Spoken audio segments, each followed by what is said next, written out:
¿Dónde nací yo? Nací en una pequeña ciudad llamada en alemán Temesvar y en rumano, que en realidad eran los dueños cuando yo nací, se llamaba Timișoara, donde la población era mayormente húngara y el idioma era mayormente húngaro, pero pertenecíamos a Rumania porque Hungría, aliada de Alemania, había perdido la Primera Guerra Mundial. Nací en 1930, quiere decir que cuando tenía 6 años y tenía que empezar el colegio, ya había bastante antisemitismo en el aire, digamos, y como consecuencia no me mandaron al colegio público, sino a un pequeño primario que hicieron en el templo de la ciudad. Bueno, el nombre del pueblo era Temesvar. Var en húngaro quiere decir fortaleza. Y el río que corría ahí se llamaba Timis. Y entonces tenía tanto en húngaro como en alemán como en rumano, tenía diferentes nombres, pero basado en la misma raíz, en el mismo origen. Y era una ciudad donde, por ejemplo, como única, como bastante exótico, se daban obras de teatro en 3 idiomas, en el teatro, en el alemán, en húngaro y en rumano. Y supuestamente ahora en el 2020 lo van a nombrar Ciudad Cultural de Europa. Así me contó mi prima. Y bueno, pertenecía a una gran familia. Mi padre era copropietario y director de una gran fábrica textil que tenía inclusive un club atlético que le pertenecía a la fábrica, que se llamaba ILSA por Industria Lönei, Sociedad Anónima, Industria de Lana, Sociedad Anónima. Y vivíamos en un lindo departamento, en el primer piso. Y cuando mi papá escuchaba los discursos de Hitler, decidió que uno no se puede quedar ahí. Y en septiembre de 1940 consiguió un permiso del gobierno para dejar el país, teóricamente para comprar lana en el extranjero para su fábrica. Y en nuestro pasaporte había un gran sello que decía que las hijas no viajan. Entonces, no me contaron a mí que nos íbamos. A mi hermana no la pudieron engañar, que era mayor que yo, y ella lloraba terriblemente. Yo no, porque a mí me contaron que no nos íbamos del todo, sino que nos íbamos de viaje, con lo cual yo no lo tomé en ese momento como tan trágico. Y no se lo contaron a nadie. Y tomamos un tren que nos llevó primero a Yugoslavia, después a Grecia, y en la frontera, cuando salíamos de Rumania, vino un joven soldadito que lo hizo bajar a mi papá del tren, y mi padre era un hombre gordo y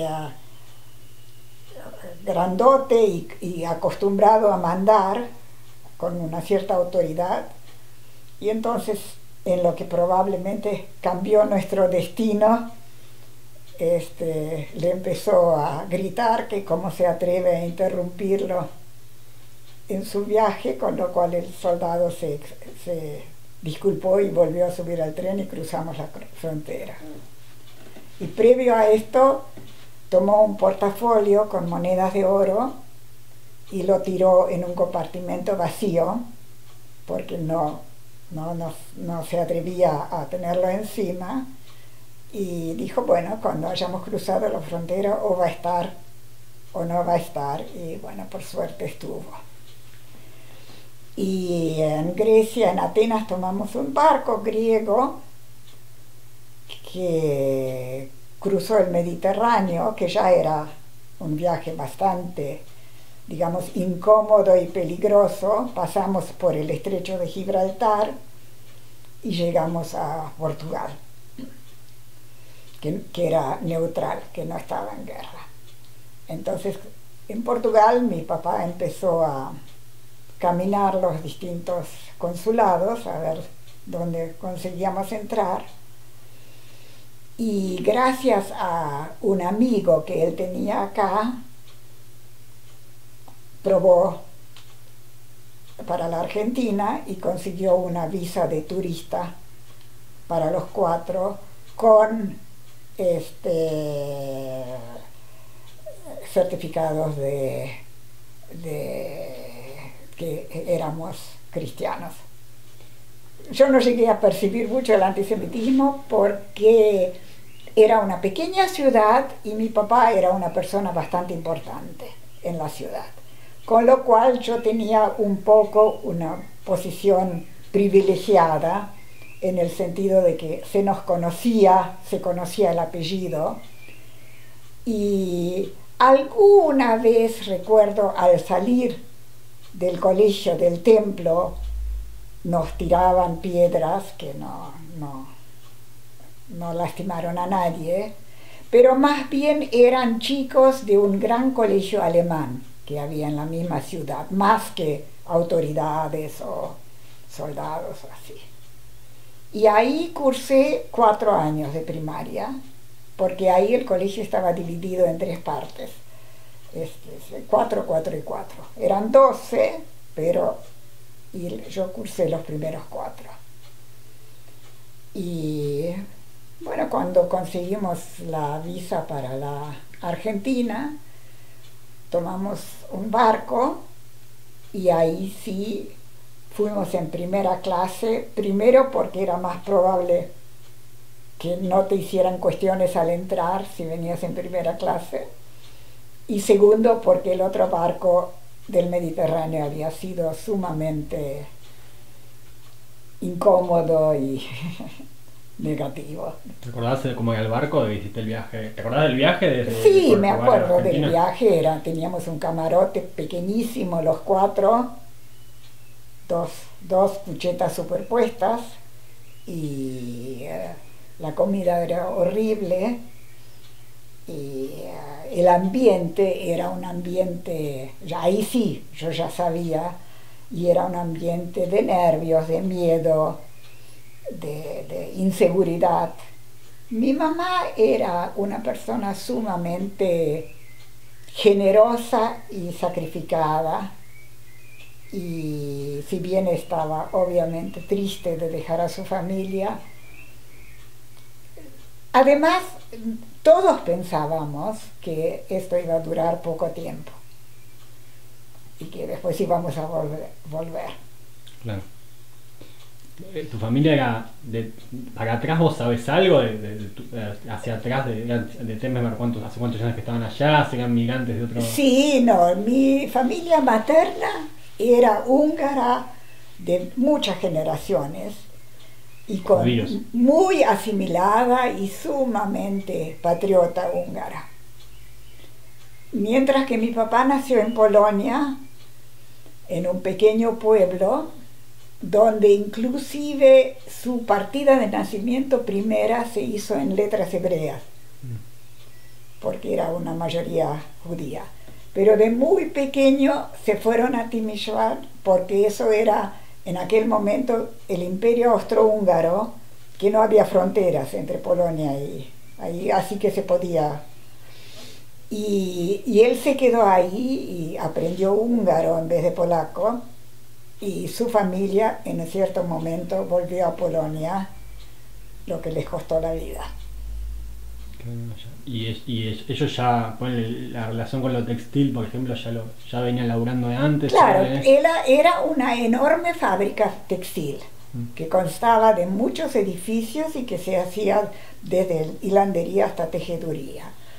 Y era tan grande que se entraba por un portón desde la calle y se iba en auto de un edificio al otro, ocupaba un terreno así. Y como gran modernidad en esa época tenía una nursery, donde las obreras podían dejar sus chicos mientras ellas iban a trabajar. Y para mí era una gran diversión ir a la nursery cuando tenía 8 o 9 años a ayudar con los bebés, que me resultaba muy, muy entretenido.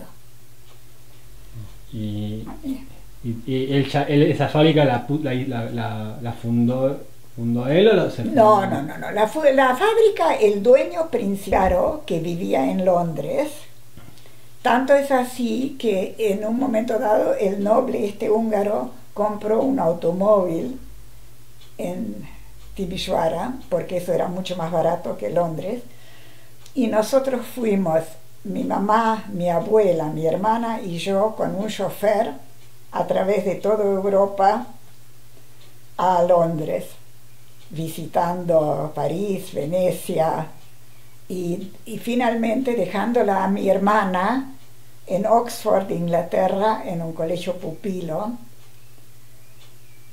Y nosotros, mi madre y yo, nos quedamos 3 semanas en ese pueblo para que ella se acostumbrara. Eso era en el principios del 39.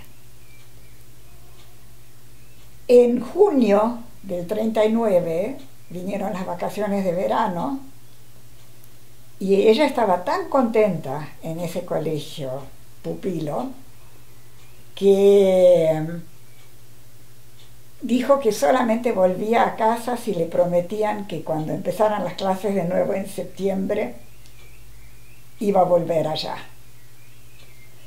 Entonces le dijeron que sí, y vino acompañada de una maestra, pero cuando el tren pasó por Alemania, mi padre ya estaba muy preocupado de que si no le iba a pasar algo, y él la fue a buscar a Alemania, lo cual fue bastante valiente de su parte, pero como el apellido Acht es medio neutro, no necesariamente se reconocía como judío, y la esperó a mi hermana, y en el cruce de Alemania viajó con ella y vino a casa, y obviamente nunca más volvió ahí porque el 1 de septiembre del 39 se declaró la guerra. ¿Acht qué significa? Acht significa 8, 8. ¿Y de dónde viene el apellido? ¿Tenés idea? Sí, yo sé de dónde viene el apellido porque cuando fui a Israel hay un llamado Museo del Libro en Tel Aviv, donde vos podías meter un papelito con tu apellido y una computadora te daba el origen del apellido. Y al contrario de lo que yo pensaba, que yo creía que eso venía porque era la calle número 8, la casa número 8, el hermano número 8, nada que ver. Simplemente el pueblo de Polonia, a los oídos de los soldados austríacos, sonaba parecido a 8, y ahí le pusieron ese apellido. Lo convirtieron al alemán. Y en ese momento el nombre de él era Jaim, que en hebreo significa vida, y se lo tradujeron como Isidoro. Isidoro no le gustaba, y como ya en ese entonces él respondía al sobrenombre de Dori, se lo cambió legalmente por Teodoro. ¿Y el de tu mamá cuál es el apellido? ¿Cuál era el apellido? Weiss, que significa blanco en alemán. Y mi mamá, su mamá, mi bisabuela, tenía un título de nobleza, porque el padre había sido un pediatra muy famoso, y en 1848 el rey Francisco José de Austria repartió muchas medallas, que yo tengo acá la medalla, y por méritos. científicos o económicos o lo que fuera, y le dieron a elegir a mi bisabuelo si quería dinero o si quería un título de nobleza. Y entonces él dijo que el dinero tenía bastante, que quería el título de nobleza. Y finalmente parece que acabaron dándole ambas cosas, y el título de nobleza y una suma de plata. ¿Y era religiosa tu familia? No, para nada. ¿Que iban al templo algunas por semana, algo? No era nada religiosa, al contrario, yo fui el miembro de la familia que salió más religioso por esos 4 años que fui al templo de chiquita. Incluso mi tía, la hermana de mi madre, estaba casada con un alemán cristiano, con lo cual en lo de mi abuela se ponía un árbol de Navidad y una cosa judía, lo que fuera, para celebrar. Y como te digo, de toda mi familia, yo, tanto es así, cuando llegamos a la Argentina, me fui sola al templo, que era Yom Kippur. ¿Ya era Yom Kippur? Era Yom Kippur, claro, en octubre. Claro. Llegamos y era Yom Kippur, y yo antes de cumplir los 11 años me fui sola al templo, porque yo sí había tenido una religión más notoria. Ahora pasamos, una última punta y pasamos a Argentina. ¿De la Primera Guerra Mundial te contaron algo? Bueno, en la Primera Guerra Mundial mi padre luchó, quiero decir, no luchó. Por suerte, de alguna manera, nunca llegó al frente de batalla, pero sí estaba enrolado y sí estaba en el ejército. Y tanto es así que él tenía un gran orgullo de haber luchado por los alemanes, que su uniforme de guerra colgaba en un placar de mi casa, que lo veíamos siempre. Llegamos acá y me parecía muy lindo, extrañaba el gran jardín que teníamos en Europa, con lo cual el departamento en el cual vivimos había un pequeño cantero en la vereda, y iba y me sentaba en el cantero para ver un poco de verde y plantas. Entonces primero vivimos en el Sitio Hotel, que existe hasta el día de hoy en Bolívar y Alsina más o menos, y después alquilamos un departamento en la calle Belgrano, de donde del balcón se veía dentro de los conventillos de San Telmo, que dejó un recuerdo bastante importante en mí, que era muy interesante, las piezas que dan todos a un patio. Y ahí tenía una gran amiga que vivía en ese mismo complejo de departamentos, que luego me convenció para estar con ella que deje el colegio americano y vaya a un colegio argentino, cosa que hice, pero como mi amiga me llevaba 1 año y eran tiempos así donde se tomaba más a la ligera las cosas, fui al colegio y dije que había hecho el 5º grado libre y que me pusieran en el 6º grado con mi amiga, y dijeron que bueno, que van a probar, y ahí me quedé. ¿Vos llegaste en qué año? En 39, Argentina. Yo llegué en el 24 de octubre de 1940, un año después de la guerra, pero el primer año de la guerra no hubo mucha. Teníamos, sí, por ejemplo, en el colegio había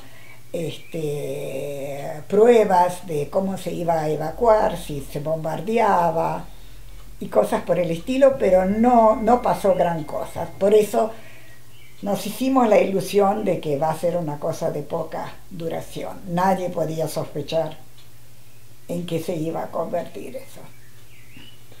Pero no fuimos al hotel de inmigrantes porque, como te digo, veníamos muy elegantemente en primera clase, y sé que viajábamos juntos y nos hicimos amigos en el viaje del embajador de España, así que era otro trato. Claro, sí, claro. Y sí, me acuerdo que fuimos a la policía a hacer los documentos, y mientras que mi mamá, mi papá y mi hermana decían que eran cristianas. Yo dije que soy judía, porque a mí el antisemitismo me había despertado como una especie de orgullo, amor propio. Llegamos el 24 de octubre y había todavía unas 3 semanas de clase en noviembre, con lo cual fuimos al Colegio Pestalozzi. Colegio Pestalozzi, los dueños eran una familia alemán, que eran sumamente democráticos y donde éramos muy bien recibidos todos los emigrantes. Y en ese colegio Pestalozzi, el profesor de música era un señor Máximo Sulzberger, que a su vez tenía una colonia de vacaciones. Entonces, como mi papá tenía que buscar algún trabajo, nos mandaron ese verano a la colonia de vacaciones, donde mi hermana se enamoró del hijo del dueño y terminó casándose con él. ¿Dónde quedaba la colonia? ¿Te acordás? En Calamuchita, Córdoba. Ah, ya te acuerdas. O sea que llegaste y ya te fuiste de viaje a las 3 semanas, te fuiste de viaje a otra provincia. Sí. ¿Y cómo te comunicabas con la gente? ¿Te acordás de esos problemas? Difícil, con señales, y me dejaban, estábamos acostumbrados a manejarnos mucho sola, con lo cual me acuerdo que una vez subí a un colectivo y no me di cuenta y pasé de largo de mi casa y llegué al final del recorrido y el chofer se apiadó de mí y me dejó el mismo colectivo y me bajé y llegué a mi casa como 1 hora más tarde de lo que me esperaban, y mi mamá estaba bastante preocupada. Y una segunda vez que me perdí y no encontraba para nada cómo volver, y entré en un almacén y me dejaron hablar por teléfono a mi casa, que no había todavía celulares, y el almacén estaba en una esquina y mi papá preguntó dónde estoy para venirme a buscar, y yo le di el nombre de una calle y el número de la otra en la esquina. Con lo cual, pobre, buscó y finalmente decidió que recorre la calle desde el número 0 hasta el final, que en algún lado ya me va a encontrar. ¿Y te acordás el tema de la migración, como venía mucha gente que llegaba? Sí, pero digamos éramos muchos y nos hicimos amigos. Digamos, trágico era lo que leía en los diarios, que había guerra, que la guerra iba bastante mal, que Alemania conquistaba un país detrás del otro, así que había un ambiente general de angustia. Pero nadie sospechaba en lo que iba a desencadenarse. ¿Y sentías antisemitismo en Argentina? ¿Eso había algo? Había antisemitismo en la Argentina, pero como que a mí no me afecta. Había una alianza nacionalista, no sé si oíste hablar de eso alguna vez, que sacaban un diario que se llamaba, ¿cómo se llamaba?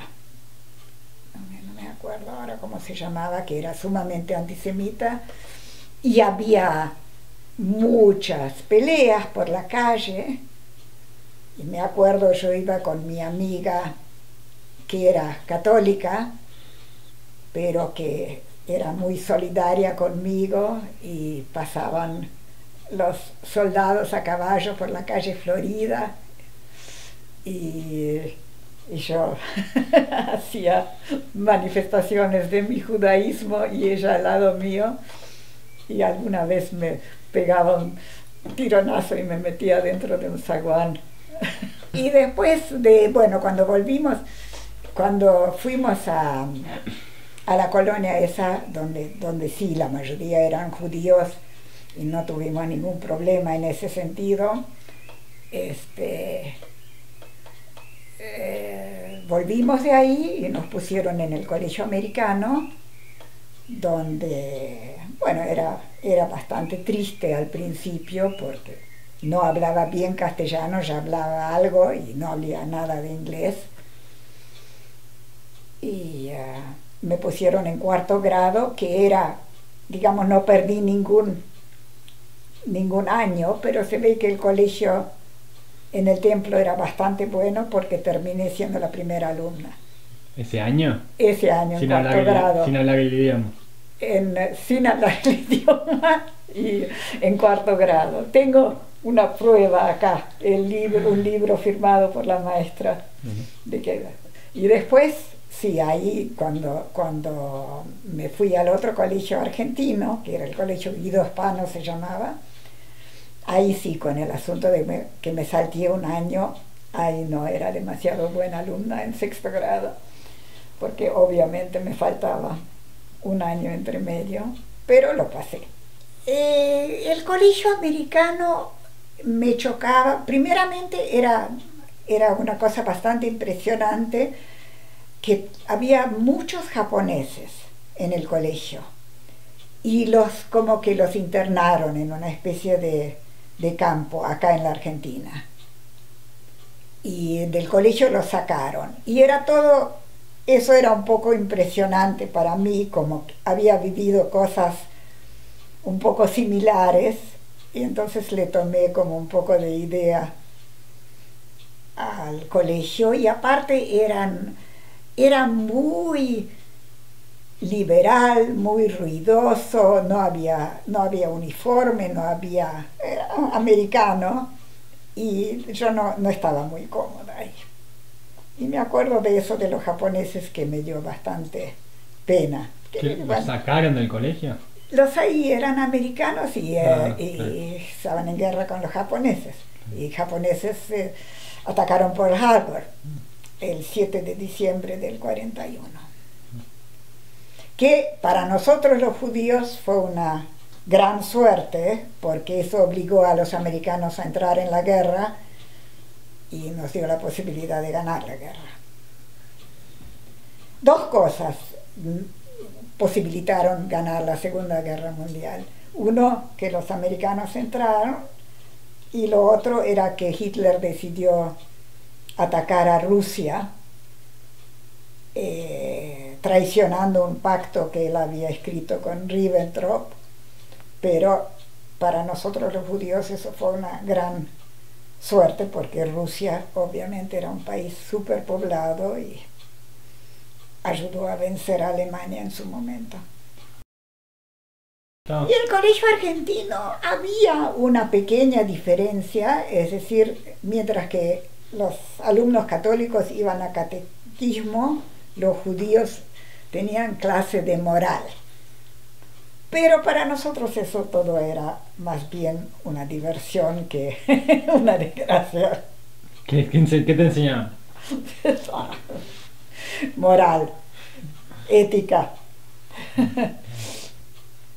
¿Y vos y de ahí terminaste toda tu secundaria? Y ahí terminé toda mi secundaria, y después, como me interesaba mucho la medicina, pero me impresionaba un poquito estudiar toda la carrera de medicina, entonces hicimos con una amiga mía un pequeño curso de 3 años que se llamaba biotipología, donde había un montón de materias médicas: anatomía, psicología, antropología, pedagogía, y nos dieron una pequeña noción de cada uno, y bueno, y ahí me recibí, pero cuando me recibí ya estaba embarazada con Verónica, ya estaba casada, así que... Antes de pasar a la tercera etapa, digamos. Como sí. ¿Tu papá consiguió trabajo rápido? Esa parte. Mi papá era muy hábil comerciante y se asoció con 2 personas y inmediatamente empezó a trabajar y empezó a ganar plata. Y aparte de eso, en esa época teníamos una cuenta en Estados Unidos, de la cual, por pertenecer a un país que estaba aliado con Alemania, nos dejaban sacar $400 por mes, no acceder a toda nuestra plata, pero $400 por mes ya era una cifra de la cual se podía vivir en la Argentina. Y mi papá trabajó siempre dentro de la industria textil, trabajaba vendiendo desperdicios de lana, máquinas, y cuando terminó la guerra, en el 46, se tomó un avión y se fue de vuelta a Europa y tomó contacto con todos los fabricantes de máquinas que habían entregado maquinarias a nuestra fábrica de Timișoara, y recibió la representación de todas esas máquinas para la Argentina. Y ahí hizo una empresa que se dedicaba a la representación y venta de máquinas textiles. Y no sé si querés hablar de esto. ¿Te acordás cómo fue el fin de la guerra y ese Claro enterarte de que todo el sí. tema? Claro, y cuando se empezó a descubrir lo que había pasado en los campos de concentración con detalle, y cuando nos dimos cuenta que la familia de mi papá había sido totalmente exterminada, y cuando lo secuestraron a Eichmann y se lo llevaron a Israel, para mi gran alegría. Las bombas nucleares también. ¿Cómo? Las bombas nucleares, todo eso. Claro. Sí, digamos, cuando tiraron la primera bomba nuclear, sinceramente, con la mano en el corazón, yo estaba muy contenta, porque eso significaba que terminaba la guerra. Terminaba la guerra y no iban a morir más soldados, digamos. Obviamente fue una cosa terrible, pero... El miedo a la bomba, igual no se entendía tanto que era una bomba nuclear, el miedo a la guerra nuclear, todo eso no se... No, miedo a la guerra nuclear no se tenía, porque teníamos la idea de que esta guerra era la última guerra. Que hoy en día es un poco un chiste. Pero pensábamos que nunca la humanidad va a volver a ser tan loca como para exponerse a una cosa semejante como esta guerra. En la totalidad de la guerra, de la Segunda Guerra Mundial, murieron 60 millones de personas. Es decir, 1,5 veces la población de la Argentina. Así que nunca pensamos que la humanidad va a volver a exponerse a algo por el estilo nuevamente. ¿Se celebró el fin de la guerra acá? Sí. ¿Qué hiciste, la verdad? No, eso no me acuerdo. ¿Y cuándo, te acordás cuando conociste a papá?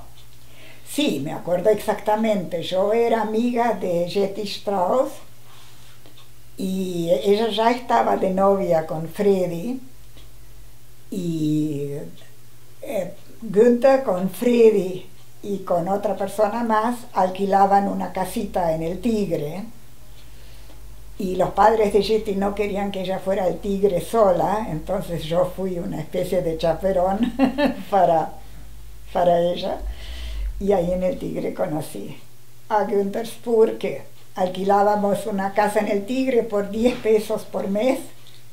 No había ni electricidad ni agua corriente, y tu abuelo dormía con un cajón de frutas para alargar su cama, porque ninguna cama era suficientemente larga para él. No fue mi primer novio, no. Yo había tenido un novio antes que él, y justamente como eso fue sumamente decepcionante, difícilmente quería volver a tener novio. Así que el día que tu papá vino a mi casa con un ramo de flores para pedir mi mano a mi padre, con toda formalidad, vinieron 2 muchachos amigos a invitarme a salir, porque no sabían que yo estaba de novia con alguien. Mi primer novio era un tal, se llamaba Andy, y era un poco mayor que yo, quiero decir, teníamos más diferencia, pero sí que me impactó mucho porque era muy mundano y bastante mayor que yo, y me hizo el cuento, que yo me lo creí, que no hablaba otra cosa que inglés, que él era americano y que no hablaba otra cosa que inglés. Entonces, y teníamos grandes, era muy, muy conquistador, digámoslo así. Hizo un viaje y me mandaba de a 5 cartas por día, etcétera.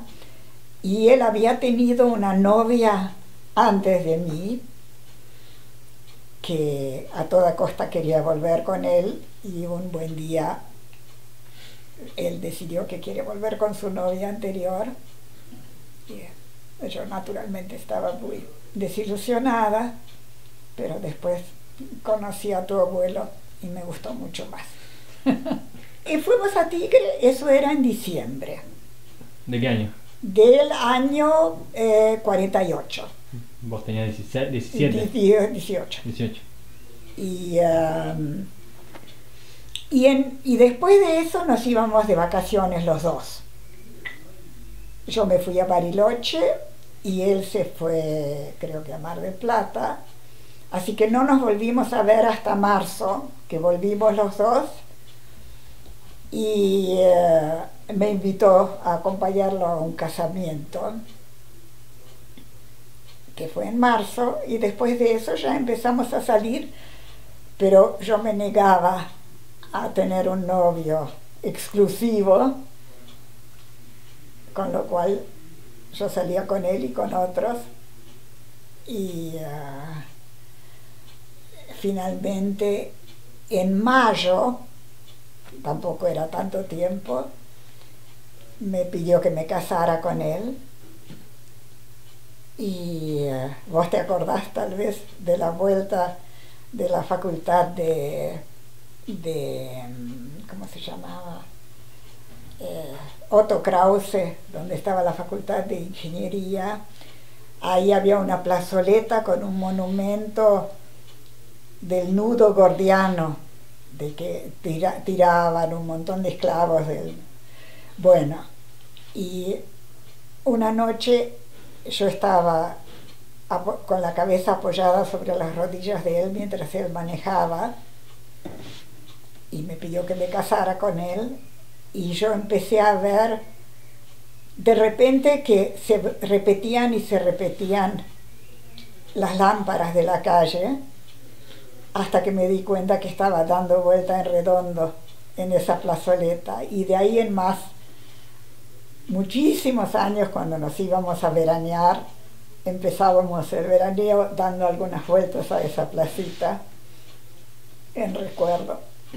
¿De dónde salían? ¿De verdad? ¿Dónde salían? ¿Qué hacían cuando salían? Y salíamos a bailar. En esa época había en Olivos en Olivos básicamente había muchos lugares bailables, que había se pagaba una entrada y te daban una bebida y podías bailar. ¿Qué música? ¿Qué música? Jazz, foxtrot, tango. ¿Te gustaba bailar? Sí, me gustaba mucho, y él bailaba muy bien. Yo seguía viviendo en San Telmo, y él al principio no tenía auto y venía y vivía acá en Olivos, y se tomaba el tren y se tomaba el colectivo que venía a buscar. Íbamos a bailar a Olivos, me llevaba de vuelta a casa, tomábamos el tren, el colectivo y volvía. Y una noche, pobre, ya no andaban más los trenes cuando él lo quiso, y esperó en una estación hasta que se hiciera la madrugada y volvieran a andar los trenes. Y después mi papá muy galantemente dejó que manejara su auto cuando me sacaba a pasear, lo cual naturalmente alivió la situación. Bueno, sí, nosotros tuvimos una gran fiesta de compromiso, porque yo pensaba que uno en su casamiento está muy emocionado, entonces no puede disfrutar la fiesta. Entonces hicimos una enorme fiesta de compromiso para más de 200 personas con un salón, y mi prima, que eran sobrinas de mi padre, que habían escapado de Polonia, sus padres los mataron, también se comprometió en la misma fecha. Entonces para festejar los dos compromisos, hicimos esa gran fiesta. Y mi casamiento, yo decidí que sí quiero casarme en el templo, pero que era una cosa, y quería una cosa más tranquila en mi casa. Y En la casa de tus padres. en la casa de mis padres. En el departamento. En el departamento de la calle Belgrano. Y después nos fuimos de viaje de bodas a Bariloche en tren, que fue interminable, como 2 días en tren. Y bueno, después estuvimos en Bariloche, fuimos a una hostería que se llamaba El Jabalí, y cuando nos dieron una habitación con 2 camas, y cuando vio nuestra nuestra libreta de casamiento, que nos habíamos casado hacía 2 días, entonces cuando volvimos de cenar habían juntado las camas en la pieza. Y bueno, mi papá compró un departamento muy lindo en la calle Peña, en La Recoleta, que tenía la calle llena de jacarandás que justamente florecían y llegaban al 3er piso donde nosotros vivíamos, que era muy lindo. Y cuando Verónica tuvo más o menos 2 años, entonces mis padres se fueron a vivir, se fueron a vivir al departamento de la calle Peña, y mi padre compró esta casa a mí. ¿Y qué estaba así? ¿Ya estaba en ese estado? ¿Tuve que hacerle obra? No, era nueva y ya la terminaban, pero éramos los primeros habitantes. ¿Ustedes se eligieron vivir en el barrio o fue Sí, digamos, era la única casa que teníamos bastante plata para comprar, es decir, mi papá la compró, y si bien casi no tiene jardín, en esa época se jugaba en la vereda y no había problema. ¿Y tu papá y Opa se llevaban bien? Muy bien, sí. Nadie se llevaba mal con Opa. Quiero decir, con tu Opa. Mi papá era bastante más peleador. Pero con Opa siempre se llevó bien. Después vendieron la fábrica de pulóveres y mi marido se fue a trabajar con mi papá y trabajábamos juntos con Timi. ¿Vos trabajaste desde chica? Yo trabajé desde chica no, pero desde que Karin, tu madre, tenía 1 año más o menos. Ahí empecé a trabajar. Y trabajé en la oficina por más o menos 50 años. Yo creo que yo fui muy mimada y gracias a eso no me sentía tan afectada. No me importaba tanto lo que los otros pensaban. Digamos, a mí me dieron suficiente autoestima como para que, bueno, si a alguien no le gustan los judíos, lo lamento por él, pero no es algo que a mí me... Y acá en la Argentina, yo lo digo siempre, que yo me siento muy argentina, porque en todos los años que viví acá, mucho tiempo fui con un Maguen David a la vista, lo dejé de usar cuando tu hermana jugaba con mis joyas y me perdió la cadena, el Maguen David todavía lo tengo, y con eso fui a trenes colectivos, donde fuera, y nunca tuve un problema. Y eso yo se lo reconozco. Al contrario, conocí mucha gente buena y mucha gente que me ayudó